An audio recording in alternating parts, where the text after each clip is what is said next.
सच बताते रहें। एक दिन, एक साल, 10 साल नहीं, 950 साल तक, और फिर भी लोग आपकी बात ना माने, ना सिर्फ इग्नोर करें बल्कि मजाक उड़ाएं, आपको झूठा कहें, तो क्या आप हिम्मत नहीं हार जाओगे?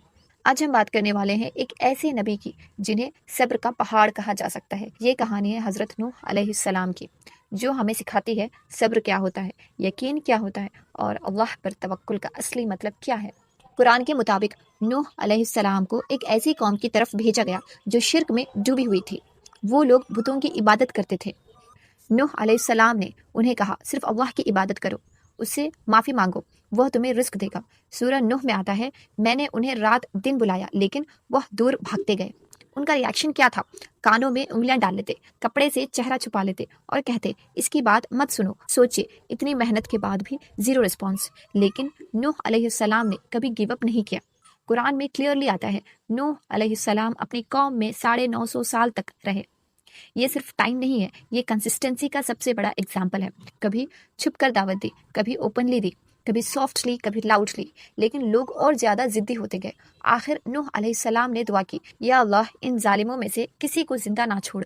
ये बद्दुआ नहीं थी, यह एक नबी का फाइनल डिसीजन था जब कोई उम्मीद नहीं बची। फिर अल्लाह ने हुक्म दिया, हमारी निगरानी में एक कश्ती बनाओ। सोचिए, जमीन के बीच में कश्ती बनाना। लोग गुजरते और हंसते, देखो नबी अब कारपेंटर बन गया। जब भी उनके कौम के लोग गुजरते उनका मजाक उड़ाते, लेकिन नूह अलैहिस्सलाम ने जवाब दिया, आज तुम हम पर हंस रहे हो, कल हम तुम पर हंसेंगे। यह था उनका अल्लाह पर फुल ट्रस्ट।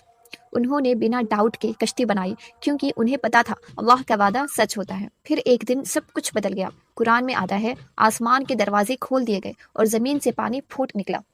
सोचें, बारिश भी हो रही है और जमीन से भी पानी निकल रहा है। अल्लाह ने कहा, हर जानवर का एक जोड़ा कश्ती में लो, और जो ईमान लाए हैं उन्हें भी। लेकिन एक सबसे पेनफुल मोमेंट, नूह अलैहिस्सलाम के अपने बेटे ईमान नहीं लाए। उन्होंने पुकारा, बेटा हमारे साथ आ जाओ।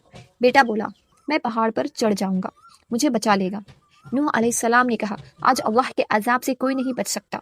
और फिर एक लहर आई और वह डूब गया। यह दिखाता है, हिदायत सिर्फ अल्लाह के हाथ में है। रिश्ता भी काम नहीं आता अगर ईमान ना हो। फिर अल्लाह ने हुक्म दिया, ए ज़मीन अपना पानी पी जा, ए आसमान रुक जा, और पानी ख़त्म हो गया। कश्ती एक पहाड़ पर रुक गई। नूह अलैहिस्सलाम और ईमान वालों को बचा लिया गया और जालिमों का निशान मिट गया। सही अल बुखारी में आता है, क़यामत के दिन नूह अलैहिस्सलाम से पूछा जाएगा, क्या तुमने पैगाम पहुंचा दिया? वह कहेंगे हाँ, और उनकी कौम झूठ बोलेगी। फिर प्रॉफिट मोहम्मद सल्लल्लाहु अलैहि वसल्लम और उनकी उम्मत गवाही देंगी। ये प्रूफ है कि नूह अलैहिस्सलाम ने अपना मिशन परफेक्टली कंप्लीट किया। तो इस कहानी से हम क्या सीखते हैं? सब्र का रिजल्ट ज़रूर मिलता है, अल्लाह पर यकीन कभी वेस्ट नहीं होता, और हिदायत फोर्स नहीं की जा सकती। अगर आपको ये कहानी पसंद आई हो तो वीडियो को लाइक करें और शेयर करें ताकि और लोग भी सीखें। अस्सलामु अलैकुम वरहमतुल्लाहि वबरकातुहू।